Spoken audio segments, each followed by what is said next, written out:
Want to speed up your language learning? Get access to all of our best PDF cheat sheets for free. Just click the link in the description and sign up for your free lifetime account right now. Hi everybody, welcome back to Ask Alisha, the weekly series where you ask me questions and I answer them. Maybe. Okay, let's get to your first question this week. First question this week comes from Bhavna Singh. Hi Bhavna. Bhavna says, hi Alisha, can you explain the difference between as soon as and no sooner than? Okay, sure. Let's talk about as soon as first. So let's take a look at an example sentence. I'll leave the house as soon as I finish my homework. In this example sentence, we have two actions, leaving the house and finishing homework. So as soon as shows us that one action will happen once another action is completed. So in my example sentence, I'll leave the house as soon as I finish my homework means when this action is done, finishing homework, the first action will happen, leaving the house.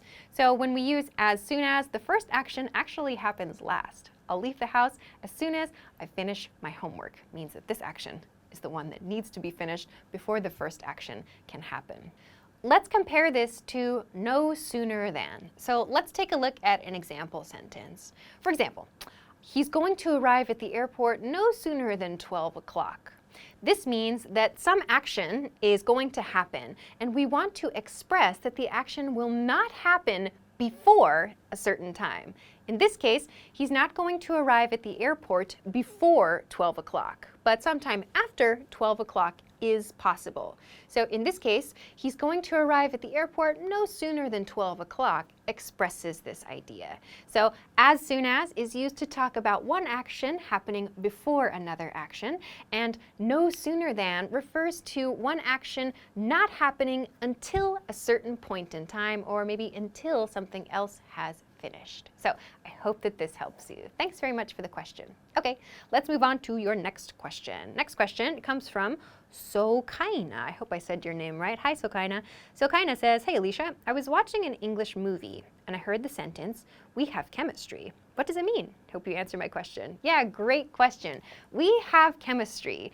This doesn't usually mean chemistry class like in school. When we're talking about chemistry between two people, it means romantic chemistry, or maybe just friendship kind of chemistry. Chemistry means that two people get along really well. They understand each other, the conversation flows easily. It's not hard to work with that person. It's not hard to talk to that person. They get along really well.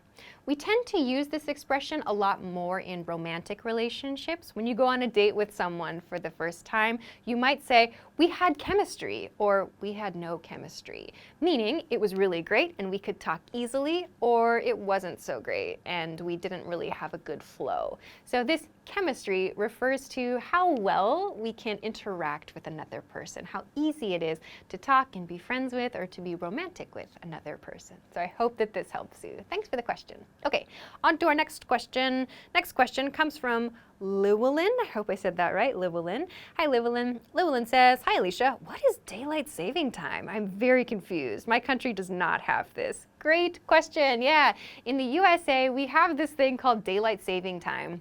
You might also hear daylight savings time used, but this refers to changing the times on the clock twice a year.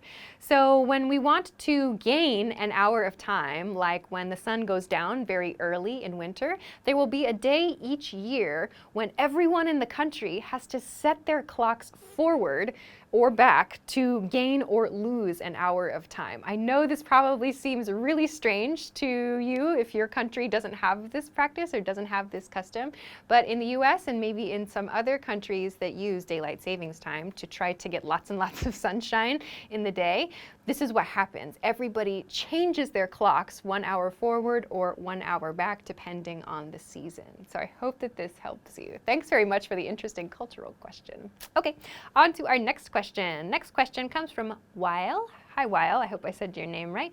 Weil says, hello, Alisha. I read something like, you cannot use forget if you want to mention the place you left something. For example, don't say, I forgot my book at home.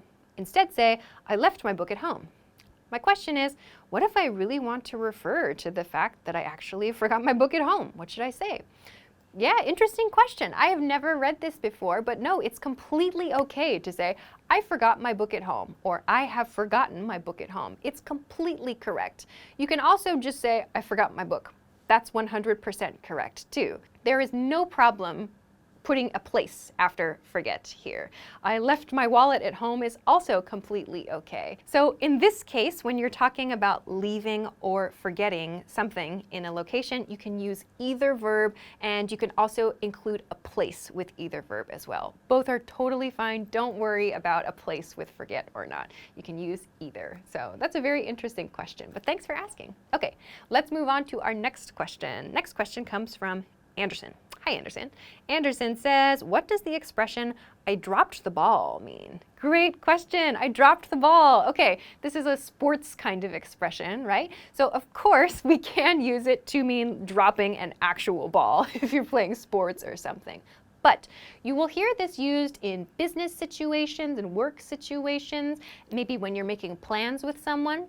To drop the ball means to not take care of your responsibilities. So for example, your friend expected you to make a restaurant reservation for a party. You didn't do it. They might say, you dropped the ball, you were supposed to do that. So you imagine yourself as a player in a game where you have some responsibility with the ball, like to make a shot or something like that. But if you don't do it, you don't fulfill your responsibility. We express that sometimes with this expression, to drop the ball. So you didn't do something you were supposed to do. You were supposed to maybe continue making plans, or you were supposed to continue communicating with someone. You did not do it. You failed to do your responsibility. Someone might say, wow, you really dropped the ball there. So I hope that this helps answer your question. Thanks for an interesting one. All right, that is everything for this week. Thank you very much for your interesting questions, as always. Remember, you can send them to me at EnglishClass101.com/ask-Alisha. There's also a link in the description. Of course, if you enjoyed this lesson, please don't forget to give it a thumbs up and subscribe to this channel if you haven't already.